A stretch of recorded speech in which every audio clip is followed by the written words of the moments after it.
श्री हरिदास जी ने प्रश्न होकर बांके बिहारी जी के जाप श्री देवचंद जी की सेवा करने के लिए प्रदान कर दिए।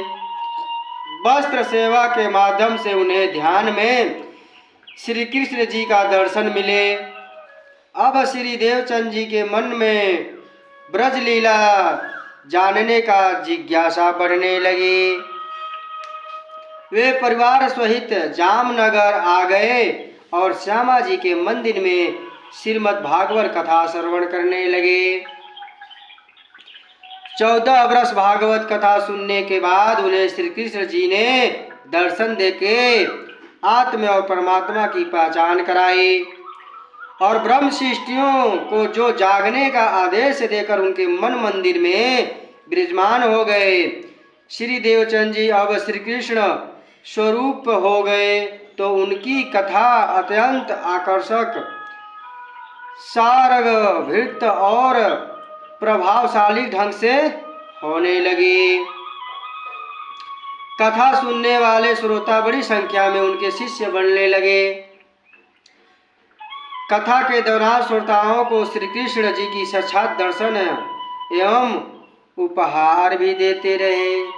हम लोगों जैसे नहीं, कथा हम लोग करते हैं, सुनाते हैं, सुनते हैं, और जब साक्षात पूर्ण परमात्मा जिसके अंदर विराजमान हो जाए तो उनके मुख से कथा कैसे होगी। और तो साक्षात एक तरफ कथा करते थे तो दूसरी तरफ दिखा देते थे। लो ये जमुना जी हैं, ये हमारे प्रीतम श्री कृष्ण जी हैं, ऐसे दर्शन कराते थे। बोले श्री कृष्ण लाल की जय, श्री प्राणनाथ प्यारे की जय। संवत 1638 अश्विन शुद्ध चतुर्थी के दिन श्री देवचंद जी मारवाड़ के उमरकोट गांव में प्रकट हुए। उनकी माता कुंवरबाई और पिता मधु मेहता थे। धर्मपत्नी श्रीमती लीलाबाई थी। उनकी पुत्री जमुना बहिन बालबाई और पुत्र श्री बिहारी जी थे। सतगुरु जी ने 73 वर्ष 11 माह संसार में रहकर जागनी कार्य किए। संवत 1712 भादो माह शुक्ल पक्ष चतुर्दशी को सतगुरु जी ने सुंदर साथ जी जागनी कार्य श्री मेहराज ठाकुर सौंप कर परमधाम प्रस्थान किया। बोले श्री प्राणनाथ प्यारे की जय। श्री मेहराज ठाकुर संवत 1675 अन्वेषवदी चतुर्थी के दिन जामनगर सौराष्ट्र में प्रकट हुए। उनकी माता धनबाई तथा पिता केशव ठाकुर थे। सुंदर साथ की जागने का कार्य करते हुए श्री मेहराज ठाकुर ने संवत 1791 सावनवदी चौथ के परमधाम प्रस्थान किया।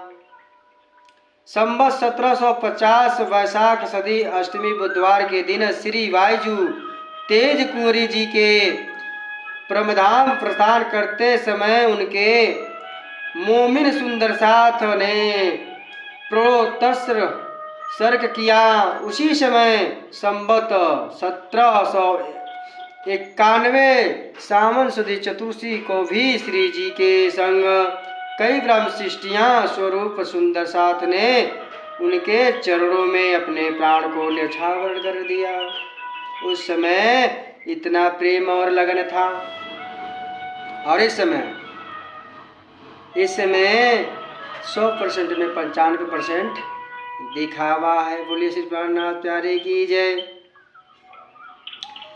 जिस ब्रह्म चबूतरे पे आज बोली लगाई जाती है, पैसे से कहा जाता है फला सुंदर साथ ने इतने का आरती किया, सब दान सब लाभ सब इन्हीं को मिले, तो बाकी सुंदर साथ क्या करने जाते हैं। ब्रह्म चबूतरा है, वहाँ पे भी बोला जाता है ना, तो बहुत सोच समझ कर बोला जाता है। लेकिन आज पैसे के लिए तो कुछ भी पैसे के लिए उकसाया जाता है। कोई सुंदर सा अपना घर द्वार खेती बेच करके जाकर बोल ले 4 लाख 5 लाख, देखो कितना नाम होता है, भले से कितना भी पाप किया हो कोई भी। आज यही युग की सच्चाई है। अगर कह दिया जाए, कहेंगे फलाना तुम ऐसे क्यों बोल रहे हो, तो भाई जो हमने सामने से देख रहा हूँ, समझ रहा हूँ, इतने राजी ने हमारे पूर्वी में हर किया। बोले श्री प्राणनाथ प्यारे की जय। कृत धनी का एक क्षण विकल्प नहीं किया, पानी पानी पानी पीना तथा अधंग समझ और तत्क्षण प्राण त्याग दिए। ऐसे सुंदर सात का नाम उल्लेख अत्यधिक और बलिदान तथा मोमिन की कुर्बानी शिष्कों में किया गया है। उनका नाम सुनने मात्र से आत्मा पवित्र हो जाती है।